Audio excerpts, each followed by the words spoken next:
All right. I remember Emil coming. I guess he must have been president then. Down here at the park. Yeah. And they had a wagon for a platform. He got up on the wagon and gave his speech. Yeah. Let me do the little introductory comment here.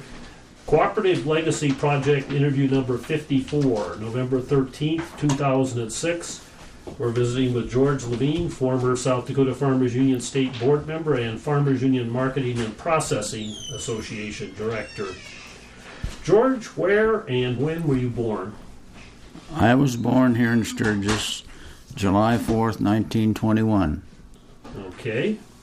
And what was your father's name? Daniel O. Levin. He was an immigrant from Sweden. Would you like to talk about him a little bit? What sort of person was he? Well, he was a farmer. He migrated to the United States when they were still homesteading done here in western South Dakota.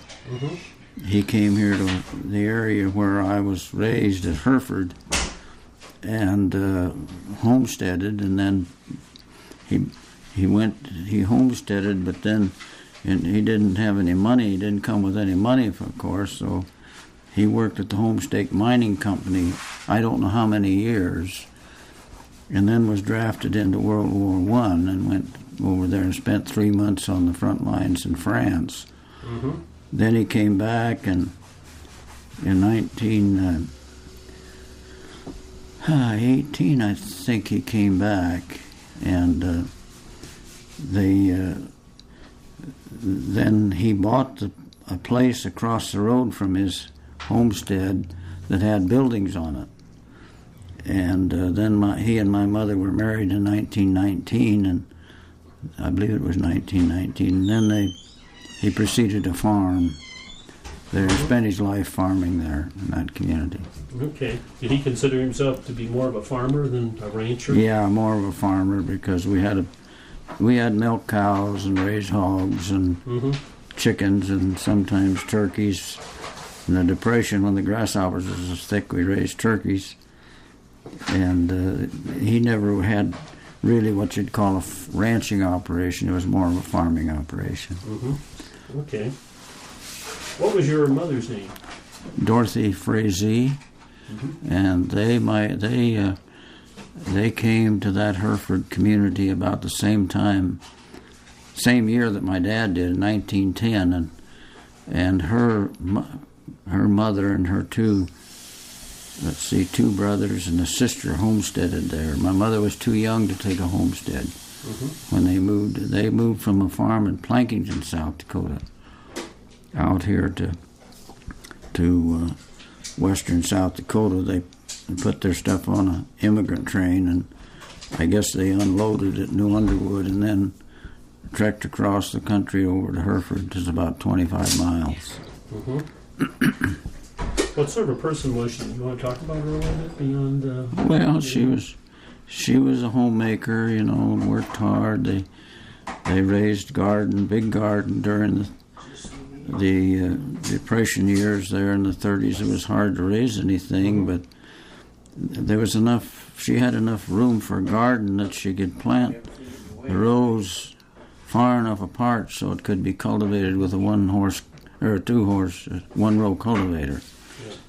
And that made it easy to control the weeds, and also made all this space available that when there was a little moisture, that the plants could draw from that whole area. And she raised. There was 6 of us.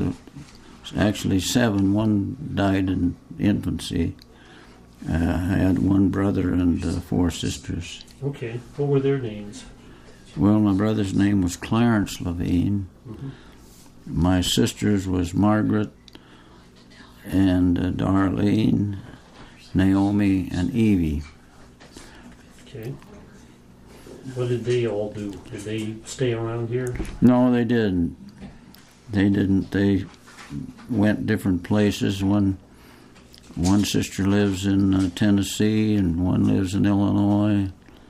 There's only 2 of them living now. And when my oldest sister, Margaret, lived in Oklahoma, and then that's where she died. Okay. Was it pretty tough homesteading out here in Meade County, out from the hills a bit? Well, you can imagine coming to a country where there's no fences, no roads, no buildings. Quite a shock from Sweden, certainly. Yeah, of course they had their home in Sweden, but there was a great inducement for those people to come because the chances of owning land in Sweden was pretty small because between the church and the king, there wasn't much land available for anybody else. And to have an opportunity to get 160 acres of land without any cost, you had to meet certain requirements. Mm-hmm. That was a big draw for them. And there was a movie called The Immigrants. Was that fairly accurate? I don't know as I saw that. Okay, there was actually a 2-part movie that was done back in the early 70s, focusing on a family immigrating in probably the 1850s, I would guess, from Sweden to Minnesota. Well, the Frazese, I don't know how. My dad came, I think his sister and husband had homesteaded ahead of him out there. Mm-hmm. And they must have already had a place to stay or a building put up because I suspect because I didn't ever hear him talk about any living in tent or anything, but the Frazese brought a tent with them, and they used that, and I've got pictures of that where the tent, and then they built a barn right away. First structure up was a barn, then they moved into the barn, and it was, you come to a country, no roads, no fences, no buildings, and it was a big challenge. Were there a lot of Scandinavians that settled out this way? Not a lot. There was pretty much a mixed out there. There wasn't a lot of Scandinavians. We had one Norwegian for a neighbor, and I don't know of any other Swedes there. My dad and his sister might have been the only ones. Mm-hmm. What are some of your early memories from, I would presume, maybe the mid to late 20s when you start remembering things? Well, of course, I started grade school in 28, I think it was, and country school. It was a country school. It was about a quarter of a mile from our home. Mm-hmm. We didn't have far to go, and I remember school. I remember starting school, and not as the day I started, but I remember going to school there. Mm-hmm. And then I took notice of what was happening in the 1930s, the way things were, and I made one big decision, I guess it was, or came to one big conclusion. I was never going to be a farmer. Okay, well, that was my next question: whether you wanted to farm or not. What you wanted to do? What did you want to do? I was interested in nature things. My aunt gave me a bird book when I was in grade school, and I became addicted to bird watching, and that I wanted to go to the School of Mines, but the folks didn't have any money to do that. There's no money for that, so. But I could go up to spearfish. I thought if I could get in 1 year in spearfish, to the spearfish normal school they called it then. Mm-hmm. Then I could teach. Then I could teach in country school and work my way up into what I wanted to do. I suppose I would want to have been into natural resource management or something along that line, forestry maybe, or something along that line. Mm-hmm. But then my dad had a massive heart attack after I'd only spent 3 months up at spearfish. And so after the first quarter was over, I went home, and I've never really got away from ranching after that and farming. Mm-hmm. Well, life on the farm or ranch was quite a bit different back in those. Oh yeah, we didn't have running water. We didn't have. The REA came in 1950, and when we got married, when Laura and I got married in 1943, we moved on to a place the folks had bought, And then we got us a windmill and some pipe, and because we had to haul water, there was no water available at the building site. Pipe water up to the house, and kind of had a little running water, but no inside facilities or no running water in the house, really. Mm-hmm. Mm-hmm.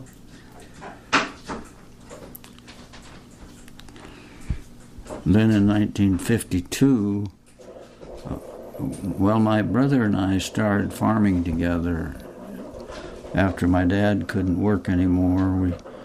He was still in high school. I quit up there and let him finish high school. Then he came home that spring, and then in 1942, we began farming together as a partnership. And in 1952, I decided I wanted to do something else, so we made some trades, and I ended up with the land that we had bought, and he got all the equipment and feed and everything, and so then I went to work on construction work for a while, but I still hung on to about 100 head of cows, and I was having trouble getting them put someplace where for this year. Well, my brother took them first, and then he decided to sell out and go to Minnesota in 1954. Then I got another fellow to take them. Well, he didn't take very good care of them, so I was trying to take care of myself. And then finally in 1957, I bought a farm under the irrigation project up at Vail where I could winter the cattle. So. Okay. After that, I didn't do much construction. I did work on the Titan missile out here when it was built, but didn't do much construction work after that. Mm-hmm. Has there been quite a depopulation out in the eastern part of the county from right around here? Obviously, this has been different here, but oh yes, there used to be people on about every quarter section out there, and that western South Dakota's got spotted areas where there'll be good farm ground surrounded by rough terrain where it's mostly ranching. And that Hereford area was one of those places. And there was somebody on about every quarter section there then, and two quarters was pretty big operation then. Mm-hmm. But now most of them are gone. There's only 3 or 4 families in that community. Yeah, were a lot of those lost during the 30s? Yes, they were through the 30s and just natural. Well, mostly through the 30s is when they left. Yeah. You think probably a quarter section was not enough out here? Well, probably not. No, and they could get an addition, and some of them did, so they had a little more in a quarter section. Some of them had 2 quarters. Well, my dad had 2 quarters. He'd bought a quarter, homesteaded on a quarter, and bought a quarter. Mm-hmm. You mentioned, we talked about Farmers Union before we actually started the interview. What's your earliest memories of Farmers Union? You talked a little bit about going to meetings. Well, I remember as a kid, going to meetings, different places, different ones of the neighbors out there, and the folks were pretty loyal to Farmers Union. I know we went quite a lot to Farmers Union meetings. Mm-hmm. I didn't take part in any of the debate or anything at that time, I was too young for that. But I just remember going and different things that happened, Yeah.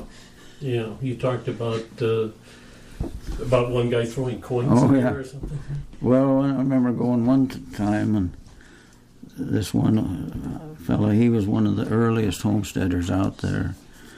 And there was a bunch of us kids there. We were playing in another room where the meeting was held, and he came in there and had a whole handful of coins and threw them up in the air and let us scramble for them. Okay. Yeah.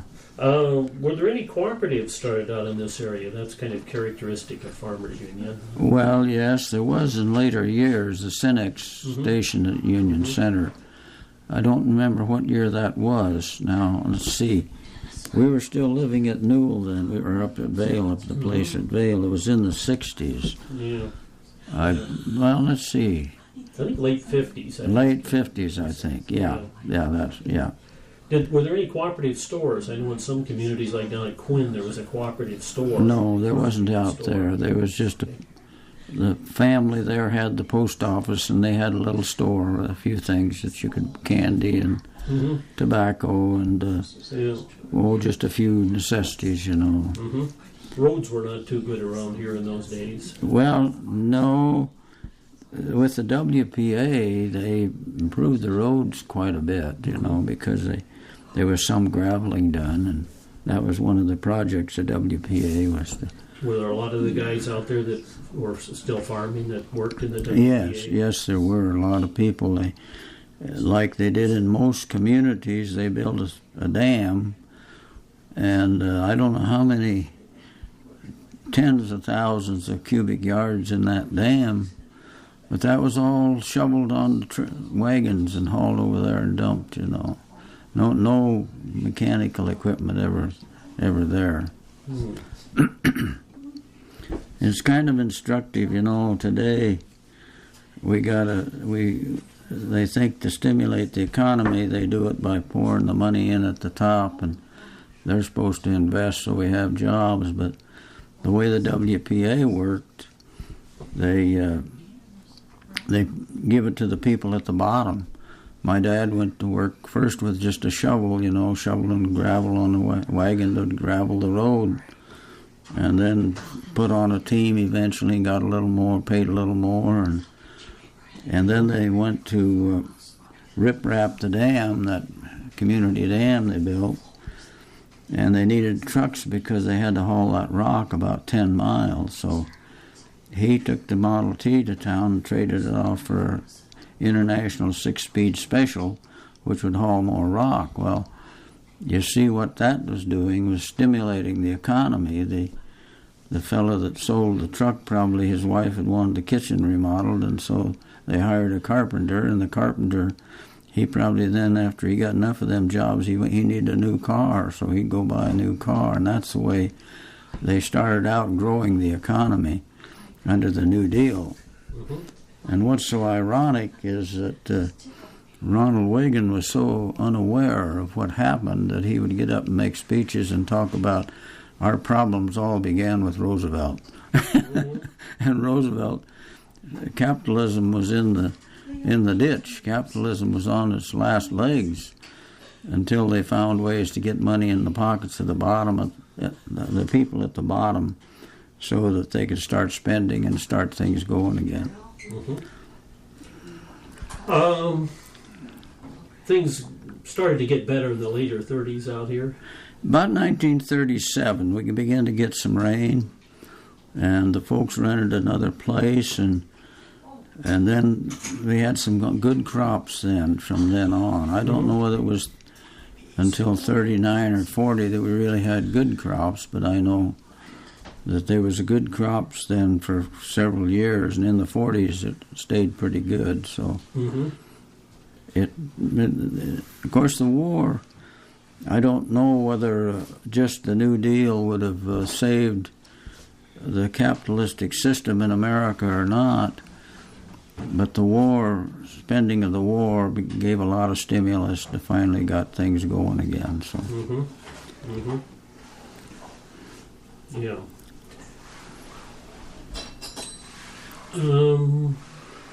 What about one of the issues that involved Farmers Union during those years was the ore tax, which you're kind of close to out here. Yeah. Do you remember anything about that? I don't remember getting involved in that. I don't remember much about that. I know that there was always this fight over the ore tax, that they should be paying more tax to take the gold out of their lead. But I didn't participate in any way that I can remember in that. I guess I wasn't quite old enough, or maybe it was. I think that was happening more in the 30s. Yes, it was, or about 35. I think. Yeah. Was there? Do you remember anything about attitude out here from that? Were people opposed to it or supportive of it? Oh, I know the I don't know were much convinced that they were going to lose their jobs. Yeah, I don't know much about that either. Okay. So what during World War II things got better around here though? Yeah, after the war, of course, there was better prices too, and the weather was better, and so things improved for the farmers. But prices weren't all that great all the way through either, even into the 50s and 60s. But it was better that we were getting some crops, and so that helped. Yeah. When did you, once you were out here farming or ranching, when did you get involved with Farmers Union? There was a cattleman's caravan to Washington in the early 50s. Did you get involved in I wasn't involved in that, no. No, I think it was more into the late 50s, maybe early 60s that I became chairman of Butte County. We had moved up in 1958. This house here we built in 1956. Oh, okay. And then in 1957 I bought that place at Vale, and in 1958 we moved up there. And I started going to Farmers Union meetings, and then I was finally elected chairman of the county there. Just not too long before I was nominated for the board. Okay, and that would have been what, 1967? No, it would have been, let's see, it would have been in the early 60s. Okay. Because we moved, well, my cousin wanted to sell out there to Hereford where we had originally been, and I bought him out in 1965, and I think a couple of years later we moved out there, so that would probably have been in the 64. I just noticed when I ran for the Senate in Butte County, I think it was 1966. Okay. And I would think I was chairman of the Butte County at that time. Okay. How was that? How was your campaign at that time? It's hard for a Democrat to run around. Oh yeah, I was running against an old fellow. I'm assuming you were running as a Democrat. Yeah. Yep. Well, my folks had always been Republican. You know. My dad never voted for a Republican after Roosevelt, you know. I might put in a little side here. I remember the election in 1928, and I was going to grade school. I must have been my first year in grade school. And the folks were Republican, so we were going to vote for Hoover, and when they voted at school, I voted for Hoover. And I remember a couple of guys coming horseback up. They'd been down to the polling place, and I remember hearing him tell the teacher, "You know what? Dan Levin voted for Al Smith." And I remember that, but 1928. Okay. But after that, my dad was pretty much a Democrat. And I guess I was still registered Republican until we moved to Butte County, and then I registered as a Democrat and ran on Democratic ticket for the Senate up there. But the guy that I ran against, well, he had been county commissioner for a long time, and they were big in the ranching business, and I had a lot of fun because when we go to meetings, we'd have to debate a little bit, you know, and he wasn't up to that. I remember one night in Buffalo, after we'd had our little debate, well, I was running on a platform of a state income tax, which that wasn't too popular either, but the lieutenant governor lit into me and all but called me names, you know, I guess he was angry because I made Frank Burke look so bad. Okay. So how did that campaign turn out? You didn't get elected? Oh, no, I didn't get elected. No, I didn't get very many. I don't remember the percentage. I got a folder in there yet. I saw it yesterday, I guess, or this morning. I didn't look at it. I don't know what the vote total was. I don't remember. Okay. So what sort of activities were during those years were going on in Farmers Union out here? You had less population, but Yeah. we still having locals? Yeah, they still had. Well, I don't know. It wasn't much Yeah. local anymore. Yeah, pretty much county. Mostly county out here. And I don't remember really what the issues were. I was in favor of state income tax. I pushed that some. But other than that, I don't know just what. I guess I don't remember just what the issues were. I think now we're going to get into an issue which I know you've had a lot of interest in over the years. In the late end of the Truman administration, there was a Secretary of Agriculture, Brannon, put out a plan for agriculture, for a farm program that did not succeed. But do you want to talk about that a little bit? Well, it was a plan to make up the difference to the farmers, what they didn't get in the marketplace, and not leave it on the farmers' back to make sure the antitrust laws were enforced and all the other things that goes with making a free market. And what Brannon's idea was to let the goods go to market under our system, and then to reimburse the farmers whatever they were short up to a certain point. I think he didn't visualize every farm operation 100% parity on everything. And maybe he didn't even advocate 100% parity on anything, but it was 80 or 90%. It was much better than we were getting, and that sounded pretty much like an appealing idea to me. Why wouldn't that be fair? If they don't want to enforce the antitrust laws and they don't want to make sure the markets are working, well, let that be everybody's problem, not just the farmer's problem. And that's what I thought that plan did, is shifted it from the backs of the farmers onto the rest of the population where it belonged, I thought. And but I kind of pushed something like that in Farmers Union that we called the unit, what came to be known as the unit plan, I guess. Now that was somewhat different, was it, from the Brannon plan? The Brannon plan involve all commodities? I don't know. I just don't know that.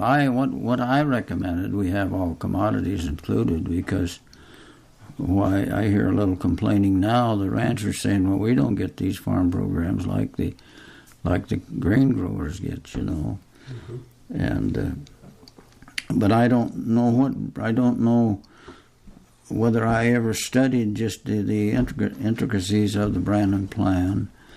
But I went along with what I thought would be fair for farmers and should be fair for the public, And I had somebody call me here recently, it's been a year or so ago, and say, "Well, you finally got your program through. This old new farm bill pretty much did a lot of that, except it didn't do it for everything, like we advocated." So. How would the unit plan, how would that have worked? Well, all it would have been was it was patterned after the National Wool Act. The National Wool Act was a Brannon plan in operation. And they didn't have to, there was not a lot of the things involved that was involved with our programs, the storage of grain and they just let the wool growers sold their wool, whatever they got. They reimbursed what the market didn't bring. Not totally. It wasn't total. It wasn't as good as the Brannon plan, but it was patterned after the Brannon plan. And it could work without much help in these offices or many computers.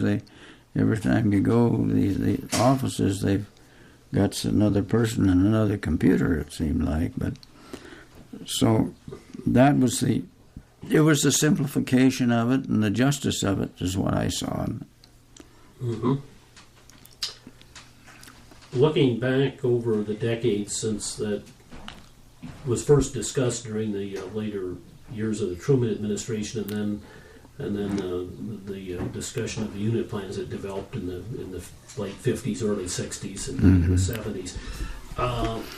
How much different do you think of agriculture and rural life would be today if something like that had been adopted instead of the changing farm policies that did get?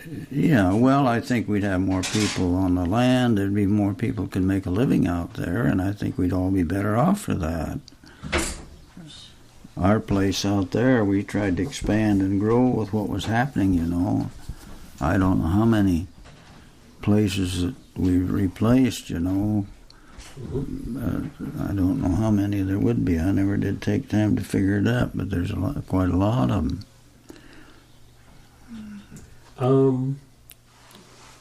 And then, of course, there was the price fixing lawsuit against the supermarket chains. Yeah, I know that you were heavily involved with. Was that initially involved with the founding of the independent stock growers?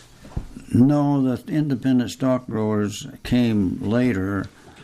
Homer Ayers, my friend here, had an acquaintance with the president of the Independent Bankers Association. They used to communicate back and forth, and he began to tell Homer about a group out west that was organizing an antitrust case, seeing if they couldn't get enough money together to go ahead with an antitrust case. And so they were having their meetings in Denver, and Homer and I went down there a number of times. I don't know how many times now. But then we began to make that known in our communities around here and held meetings, some of the sale barns. And we had Homer Jackson. He was kind of the head of it. Homer Jackson was chairman of the PCA, they called it at that time. Now it's Farm Service Agency in Rifle, Colorado. And he was the kind of these... Well, he went to they'd invited him to come to the Independent Bankers Association meeting, and he made a speech laying all this out. So then we came, from the Denver meetings, we came home and began to have meetings and organize what we called the Independent Stock Growers to kind of help with that. And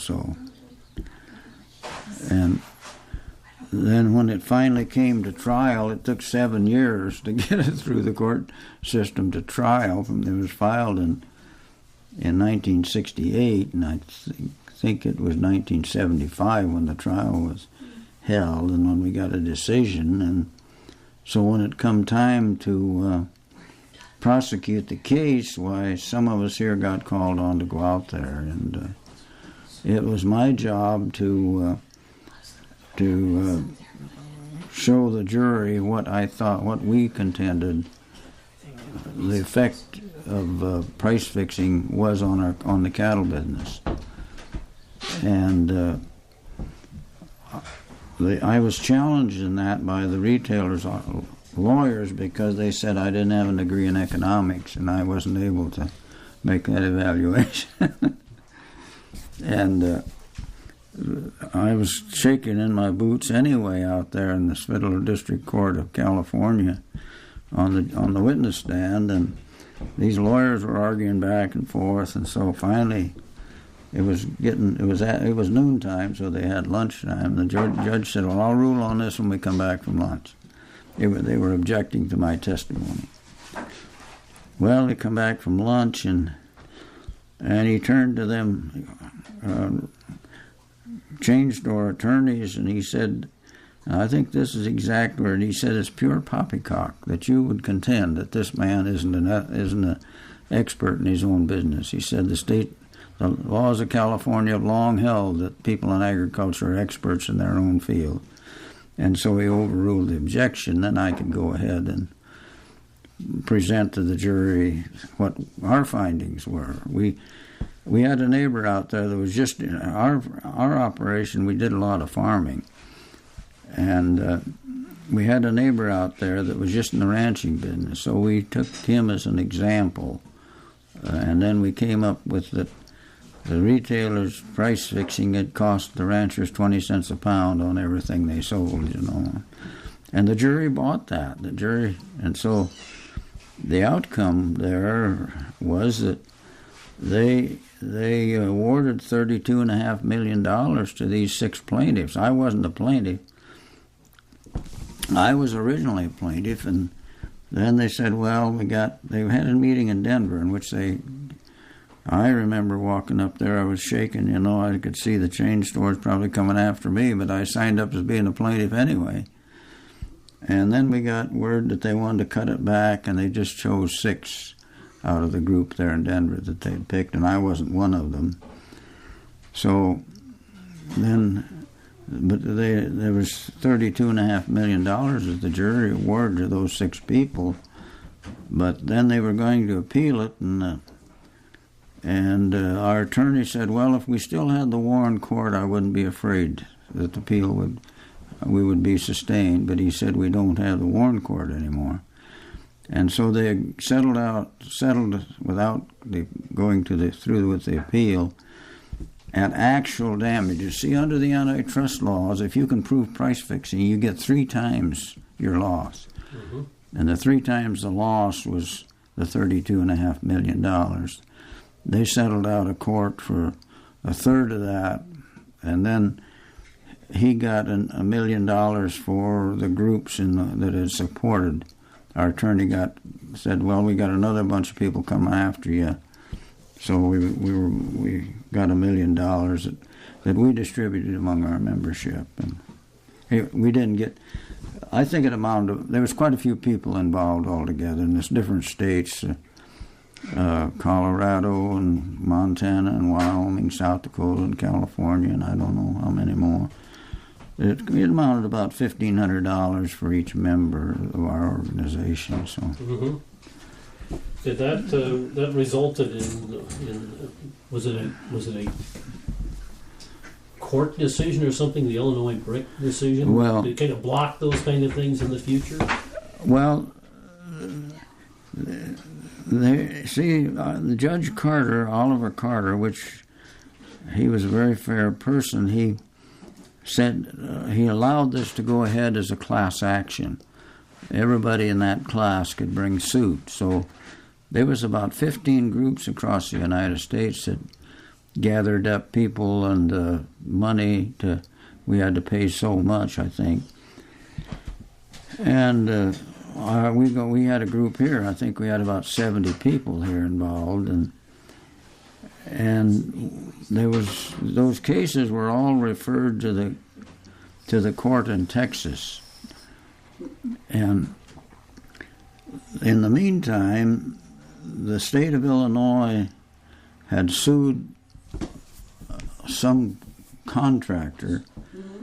I don't know whether it was cement block contractor or one of the contractors that was building buildings for the state of Illinois for price fixing. And when that was finally settled, they concluded that the state of Illinois was too far removed from the contractor that had done the work, had placed the block, that they couldn't accurately assess their damages. Well, the judge in Texas took that as an indication that he should throw out the beef cases too. That's what happened, and that's where it all ended. I thought years later, those guys that got some of that money, we should have appealed that. It might not have stayed. We might have been able to go ahead, and if those class action cases had gone ahead into the court through the court system, the Wall Street Journal said it'd be the biggest antitrust case in the history of the country. And I've got stuff in my folders to show all this, the article out of the Wall Street Journal. Mm-hmm. But that's kind of where it ended, and then the stock growers independent stock growers kind of faded away after that. And so now there is a little bit of competition with the old line organizations with RCAF, and I'm kind of glad to see that. Yeah. Because the old line cattle organizations was fighting on the side of the retailers. They were continually issuing news releases condemning our action, and they said we were damaging the rancher's image. Well, the rancher didn't have much image damage when he was going broke. Now, you didn't get much support with that from the stock growers, did you, as an association? Not the South. No. Farmers Union was the only one that supported this, and the National come to some of the meetings we had in Denver. They had a representative there. But the stock growers today, I think, are affiliated with RCAF instead of National. The South Dakota stock growers are. Yeah, I think they've taken a better turn. Today, I think a lot of the people tend to feel like the packers are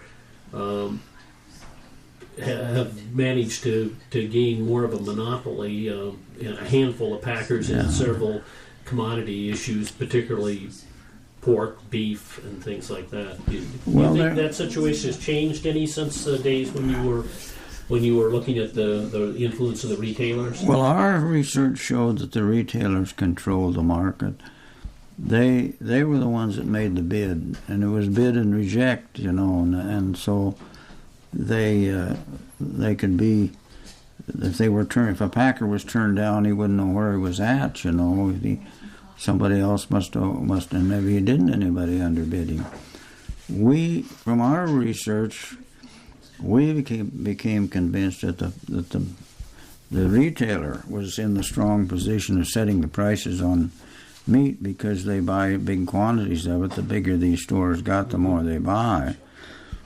And I never took too much stock in I know the packers are strong in a pretty strong position, but they have to sell to the retailer, and the retailers are the ones that control such big volumes of meat that they have. I think they got a big advantage, and we showed, what they were doing. And one of the reasons that we were able to convince the jury, because when our attorneys took the deposition of Kent, what's his name? Anyway, he was the head of I think it's the National Association of Retailers at that time. He admitted they were having secret meetings in which they talked about the price they were paying for beef, And that's, I think, what made the jury decide in our favor as much as anything. You think if a study were done today that you might see some of the fast food industry kind of falling into that same area of price control, perhaps McDonald's or Burger King that moves a lot of beef?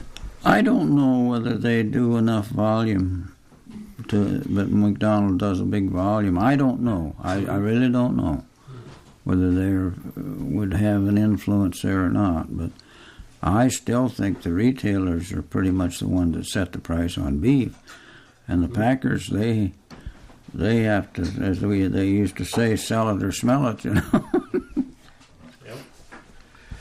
You mentioned just when we were just getting into this Homer Ayers. You want to talk about Homer a little bit? He was sort of your mentor, I think, wasn't he? Well, Homer was a friend of mine, and I learned a lot from Homer. And you talk about the Brannan Plan. I think Homer wrote the Brannan Plan. And he was quite influential, and a lot of people. And I thought he had things figured out pretty close to the way they are, And I suppose I came under his influence, but I still had views of my own that were pretty compatible with his, and we did several things together, and this antitrust case was the main thing, I guess. But he was a great individual. He was, I don't know how many trips he made to Denver. He didn't get anything out of that at all. Just, he had to stand his own expenses. There was nobody to pay his expenses, and so I thought he was a great humanitarian and a person who really had a feeling for the common people. Mm-hmm. He had been a rancher up in Perkins Yes, County? yes, he'd been a successful rancher. His grandson's on the place now up there, and his daughter and her husband, they made their living there during their productive years. Now Gene's living here in Sturgis. Dale is dead, of course. Mm-hmm. But he was successful. He could do so many things, you know. Overall Model Ts and make a lot of stuff with. He was quite a blacksmith, you know. Mm-hmm. And he was a poet, and he communicated with people all over the country, you know. He was quite well known. He had been a bit of a political activist in the 40s down in Iowa, I think. Well, he was. Did he work for the Iowa Farmers Union, or was it? I think he might have. Well, I don't know. He worked for the labor unions there in the Quad City area. Mm-hmm. He was kind of their ag representative, and he spent some years down there. And then he came back to the ranch for a while, and then he moved here to Sturgis. That's where I got acquainted with him. Mm-hmm. When was that? When did you get acquainted with him? Well, it was when we still lived at Newell, or Vale up there. I'm not sure what year it would have been, but it would have been between 1958 and it was probably shortly after we moved to Vale. Mm-hmm. I was battling for the REA in the papers, you know, with letters, and that's where he got my name and contacted me. And let's talk about the REA a little bit. You were, what were the issues out here at that time? You had gotten electricity in 1950? Yeah. Well, the power companies were pretty selective in what they would do. Mm-hmm. My brother-in-law and I, when I lived here in Sturgis in the 1950s, we decided to. We got a hold of some land just across the creek over here, and so we decided we're going to put in a mobile home park. Mm-hmm. Well, one of the first things you got to have is electricity, and I don't know whether that was in the Sturgis city limits or not. It probably wasn't in the Sturgis city limit. So we went to the power company and told them we needed power. Well, they said it's going to cost you $1,200, and they had a light pole right on our corner of our property. Well, we didn't have $1,200. I don't think we had $500. We weren't very well-financed entrepreneurs, but we could both put in plumbing and stuff like that, and we had a trencher and all. So we went to Butte Electric, and they said, well, yeah, we can put your electricity in there. So they began to get ready, and they started clearing on the right-of-way in, and the power company found out about it. So they came to us, and they said, now, we've changed our mind a little bit here. We'll loan you the money, that $1,200, and you don't have to pay it back until you want to. It won't cost you any interest. And we said, well, no, the REA's already got some investment in it, so we're going to stick with them. And that happened so much that the REA was into areas close to these cities. Mm-hmm. Well, they were trying to get a law in Pierre that they had to move out then. When the city took in that area, then the REA had to leave and turn it over to the power companies. And we fought that for quite a while. And I got a file here with several letters in I wrote to the paper about that. And, but that was quite a big issue, battling with the power company over that. What did they call that? Territorial integrity. Territorial integrity, yeah. They kind of finally reached some sort of a conclusion with that in the 70s, I think. I think so, and I don't think, the REA doesn't have to move out. They're serving big sections of Rapid City east there now, and I don't know where all, but they didn't get to by with that. We fought them off. Okay. let's move along to another issue. You served two different time periods on the board of Farmers Union Marketing and Processing. Yes. When did you get elected to that board, or selected to it? At that time, there were like three members of the South Dakota Farmers Union board, right? I think so. Yeah. You know, I don't remember what year that was. I don't know what year it was. Mm-hmm. I don't even know now.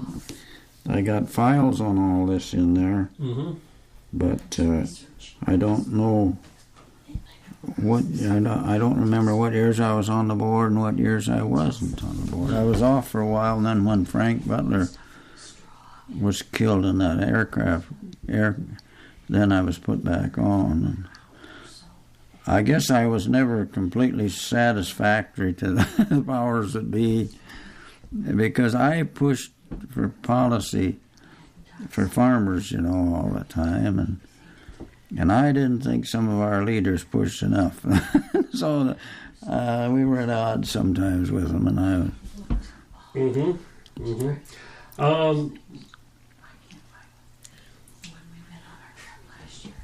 what kind of issues were you dealing with on the FUMPA board at that time?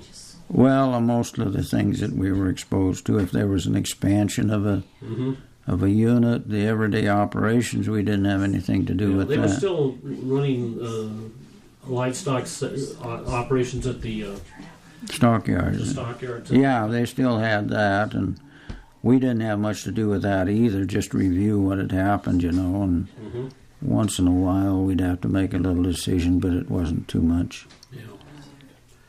I think in looking at the records, you were amongst the last group of state farmers union directors who also served on the FUMPA board. I don't think there are any of them now. Oh, is that right? Yeah. I think 1984 was the year that changed. I think you went off that year? Maybe, yeah. Okay. Tax reform was also a big issue in the 60s and 70s. You talked about your support for an income tax. Yeah. You want to talk about that a little bit? Experiences with that? I know it led up to it. There was an well, I don't know. We didn't do a lot. I did what I could to sell the idea when I was running for the Senate up there in Butte County. And but I don't know as I got involved too much, you know, either on the state or national level, trying to push it through, but because there wasn't much, when they were so overwhelmingly opposed to it in Pierre, you couldn't do much, you know. So Yeah. Another thing that I might have participated in some when they come up with this 23rd Amendment, you know, to the Constitution to eliminate the federal income tax. And Homer was a leading one here in that. He had contacts in California, Homer Ayers, that told just what was involved, you know. They had this, I think the House went along with it down there to Pierre. I think they passed it. It was supposed to go to all the states. I think it was an amendment to the Constitution. 23rd Amendment, they called it. Yep. To eliminate the income tax and to sell all the government property, pay off the national debt, and then we wouldn't need that tax anymore. Well, when they got to looking at the list, well, the Army and the Navy and Air Force was part of what they was going to sell. It was so ridiculous. And so the state legislature went against it then when they found out what was involved. Homer sent that to the Sioux Falls Argus Leader and the Rapid City Journal, and when they saw it, they run editorials on it, and it changed the whole thing down there. But I think we had kind of an extremist streak going on there, and I think we've had one last year. Well, there were a bit of the John Birch Society out here in western South Dakota at that time. They were all for that, yeah. And the South Dakota Stock Growers was all for it. I went to their meetings and tried to explain what was involved, but I didn't get very far. Okay, let's. I always like to ask people about people, and we talked a little bit about Homer. How about John Reedy? You remember? I just knew Reedy, just met him a time or two. I never had any dealings with him or worked with him or anything, but nothing like I did Homer. But. Okay, Leroy Hardy was still here in town. Leroy Hardy and I went to school here together 1 year, I think. He was a year ahead of me. But we've always been good friends and worked together on things. He was on the board of directors? Yes. I took his place when he decided he wanted to be a fieldman. Mm-hmm. And they had to appoint somebody to take his place when he left. And I was appointed. Mm-hmm. Frank Butler. Yeah, Frank and I got to know Frank quite well, and he used to fly down here out there at the ranch and light in front of the house and pick me up, and we'd go to Minneapolis to board meetings and rode with him a lot, you know. And he was another guy that was always, I thought, pretty right about things, you know. And he was just a good person. Mm-hmm. He had a pretty good-sized operation up there. I don't know what they got. I don't know. I never did learn much about the size of their operation. Mm-hmm. Mm-hmm. Laura and I started out with a few milk cows here in 1943, and now we got a 20,000-acre ranch out there. You know. Okay. My two of our boys involved in it. Mm-hmm. Mm-hmm. Carol and Jack McKenna. Yeah, Carol was on the board when I was on the board of South Dakota Farmers Union. We were good friends, and she replaced Frank after he was killed in the plane crash. Oh yeah, that's right. Yeah. Richard Harwood. Well, he's a neighbor out there. I never. Well, he never came to district meetings when I was chairman. I guess I never went when he was chairman. That was not. We didn't have that agreement or anything. It just happened that way. Okay. I never worked with Richard on many things. Mm-hmm. Mm-hmm. Let's go a little further afield. Some of the people that were involved. You remember much about Emil Lorix? I knew. I don't know as I knew of Emil. I knew who he was. Like I told you. Mm-hmm. I remember he must have been president when they had a meeting here in Sturgis at the city park down here, and I remember they had a wagon. He got up on the wagon and gave a speech. And I used to see him occasionally. You know, I never had any real. I was never even a friend of his, I guess. Mm-hmm. Mm-hmm. And there are a number of other presidents from that period: John Skaggy, Oscar Farsheim, Paul Opsel, Harold Dolseth. I never knew them. Yeah, you were when you went on the board. Ben Radcliffe was president. Yeah. Ben was president then, and he was president for quite a few years. How is Ben? Is he? He's fine. He stopped in just last week to say goodbye. They're off to Texas. Going to Texas. Ben is going to be 91 in November. Oh, is that right? Yeah. I wondered about him, how he was doing. I used to think I might run into him down there in Texas, you know. But I never. We did see him one farmers meeting where they had Farmers Union people come gathering. We did see him one time, but. Yep. And of course Leland Swenson, who later would be national president. Yeah. Well, I never thought Ben did us right, you know, in promoting our ideas to what we stood for, our unit plan that we developed here, and I never thought he did his job on that because one thing kind of proved that George Stone was running for president, you know, and Ben brought him to our breakfast. State had a breakfast at the state national convention, and so he was up for questions, and I asked him what he thought of the unit plan, and he hadn't even heard of it. And Ben had just got through telling how they'd traveled around the world together many, and he wasn't doing much selling. It didn't sound like to me.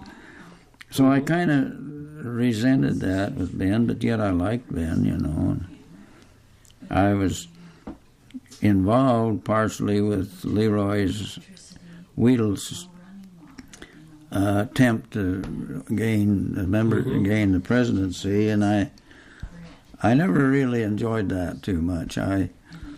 When they called and said that Leroy was going to run, I just had a sick feeling in my stomach. I didn't. But then I was already involved in it. I didn't want to walk away from those guys, and I remember I was passing out some literature at the entrance to the center down there where they had the state convention, and Ben came through the door, and I said, well, you know, something, I'm not really enjoying this, and I wasn't. But I'd kind of got involved with that side, but I didn't know what I could do to change it, so I went through with it, but I never really enjoyed that. Mm-hmm. Yeah, I had an interesting couple conversations. The same week in June, I interviewed Ben, and I interviewed Leroy. He lives up in Frederick. Yeah. Oh, does he? I interviewed the both of them about their different takes on that. Yeah. Is there any other folks that you got to work with or know during those years that we haven't talked about that you'd like to mention? I don't think of anyone right now. Just the board that we had, you know, we worked together and got along pretty good. Sure. And we talked about the main ones. Frank Butler was one of my best friends, and Homer Ayers was one of my best friends. Looking on to the national stage, or statewide too, I suppose, are there some folks that you thought were helpful in the area of politics? Any associations? Well, I don't think of anybody right now. I think Homer Ayers and Frank Butler would be the ones that come to mind, I suppose. Mm-hmm. Okay. Was there anybody that, on the other hand, were the obstacles? You know, we've been talking about the efforts that were made to accomplish things. Yeah. Who were the opponents that were the people who succeeded in blocking some of this stuff? Well, I don't know. Can you identify them? I don't know that I can identify them. Mm-hmm. We were always battling Black Hills Power and Light here over that territorial integrity issue. Mm-hmm. And I don't even remember the names of the people then that we used to talk about. Okay. And I don't know, I guess I don't have anybody really that I think of that stood up, you know, against us too much. Mm-hmm. Mm-hmm. Did you attend a lot of National Farmers Union conventions? I attended some. Mm-hmm. I guess when I was on the board, I attended every year. So I think about every year. I think I was on 17 years. And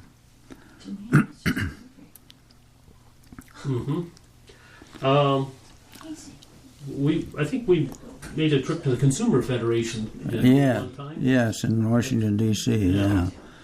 Yeah. We were trying to enlist their support in some of the things we were interested in, you know. And I don't remember whether we were talking about the antitrust law at that time. I don't remember the years we did that. And I'm thinking it was the early 80s, but... Was it? Yeah.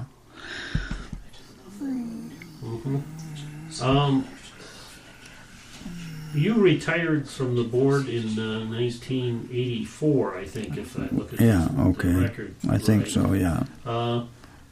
What have you been doing since then?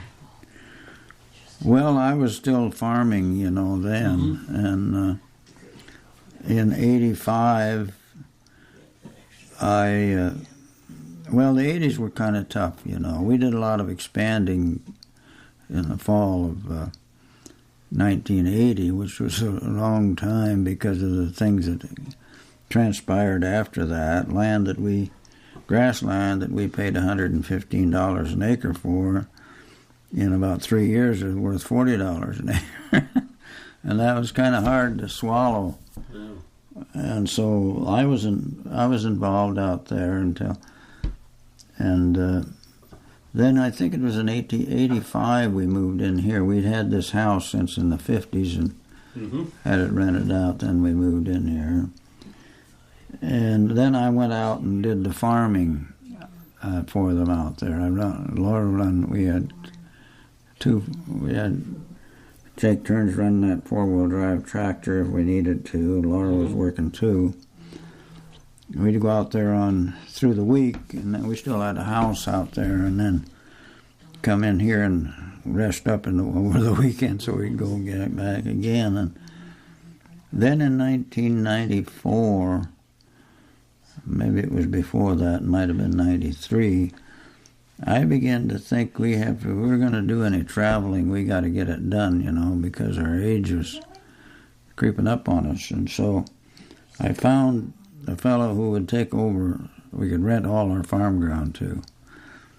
And so we took off for Alaska that summer of 1994. I had bought a used pickup and bought a used camper, and we were going to see Canada and Alaska, and so we got into Canada, and I was so much to see, and it was late August before we got out of Canada. I knew we wasn't going to see much of Alaska in that time, because that's a pretty big place. So I began to think about finding a place to rent that outfit, because we didn't need it here at home. So that's what we did. We ended up spending 5 summers up there and flew back and forth each year. And then in the winter times, we'd sometimes go down to this. In '89, we started going down to South Texas for the winters. And been pretty much going there ever since. We did miss some years. We went to Florida a couple of years. I went to Hawaii 1 year. But most of the time, since '89, most of the winters we spent in South Texas. Kind of getting back into the naturalism? Well, yeah, along the Rio Grande. We heard about the birds down there. That's what we've done is traveled to different areas of the country where we see new bird species. And we heard about South Texas. A lot of Mexican species come up to the Rio Grande there. Far north is the Rio Grande River. So there's wildlife refuges there along the river, and so we really enjoyed that. And then we got into a campground down there, and somebody said, "Well, are you going to the jam tonight?" And I didn't even know what they were talking about. And went over there, and man, here they were playing these old songs, at this musical jam that I remember from childhood, and I was reliving my childhood. So I had to get me a guitar. I played a guitar a little when I was a teenager. Really? And so I had to get an old guitar, and I thought I could do that too. Well, one thing I found out, it wasn't as easy as it looks. Because if you're going to sing, you got to have control of your breathing. But if you're scared up there, afraid you're going to make a mistake, you're thinking about that, and you don't get your breathing coordinated. But I finally got over that to where I can get up and play and sing with my guitar. So I do that. Well, there's hundreds of these RV parks down there, and most every one of them has a musical jam once a week. So you can go 3 times a day, 7 days a week if you want to go to jams. I didn't go that often. What sort of music was it? Like old Western music? It's country music. I think it's kind of the country music capital of the world down there in wintertime. But we've seen changes, though, in the music since we've been there. Younger people are coming in with their music, older people. Yeah, younger, older people, yeah. So we don't see the music, the old songs, as much as we used to once in a while. But I still learn the old songs, and that's all I do. So, And they seem to be all satisfied with it. Mm-hmm. Mm-hmm. You received the Meritorious Service Award from Farmers Union. I think it was in 1998. You were wondering about that. 93, I think. Thinking I don't know. Well, I may be. I don't know.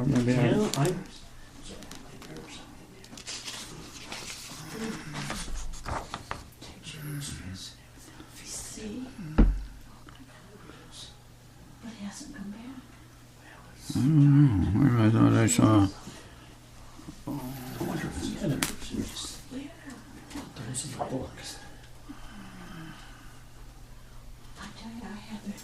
Well, I think that first paragraph there says 93. Does it? Well, it does, doesn't it? Yeah, and I don't know Okay. the time of I suppose it's in October. The convention had been in October. I think it was actually in November that year. Was it? I'd like to get that date because I'd neglected to date that. Mm-hmm. Yeah, you bet. Okay. I have got several people that kind of like the presentation I made. I did such a poor job reading it that I... Mm-hmm. Well, I thought I had some of them in here. I'll give you one of these. Yeah. Sure. And Okay, yeah, I am sure you're right. It was 1993. We were doing something else at the office, and I was looking for dates on that. And, yeah. Okay. And there was a couple of ladies came here, interviewed me on this antitrust case, and the whole story's there. It went out on the internet. I don't know whether it ever was picked. Anybody picked it up. I'll give you a copy of that too. But I'd still like to have the date in November that meeting was. Maybe it tells in this book. Yeah, and I looked it up at the time when I talked to you and set up the interview, and I've forgotten what the exact date was, but I'll call you back with okay, it. I sure would have. I know it was, I think, maybe the first week in November or something. Yeah, like that. Okay. Okay. Just got a couple or three questions left here. This is kind of a standard one. Challenges facing organizations and cooperatives have changed over the years. What seems like the biggest change to you? What's that? Challenges that organizations like Farmers Union or the cooperatives face. What seems like the biggest change in that? Well, I don't know. I think the challenge is about the same, whether you can save small farmers or not. I think that's the question. It seemed like more and more things are geared toward bigger operations. And so I think that challenge is probably still there, and whether we can get any change. I'm so disappointed in these Democrats. They get elected and then they start saying we're going to operate from the center. Does that mean that we can't be for national health care, we can't be for family farmers because that's too far to the left? Let's talk about your family a little bit. When were you and Laura married? We were married June the 14th, 1943. 1943. Be 64 years next year. And how many kids do you have? We have three. We had one son that died at childbirth, and we have two sons and a daughter. Our one son, Dennis, full-time at the ranch. The other one lives in Rapid City. He used to work at the air base. He's retired now. And he has some property out there, so he's involved some too. And our daughter lives in Texas. Used to live in South Texas. Then they bought had a home built in Sun City, Texas. So they're living there now. Okay.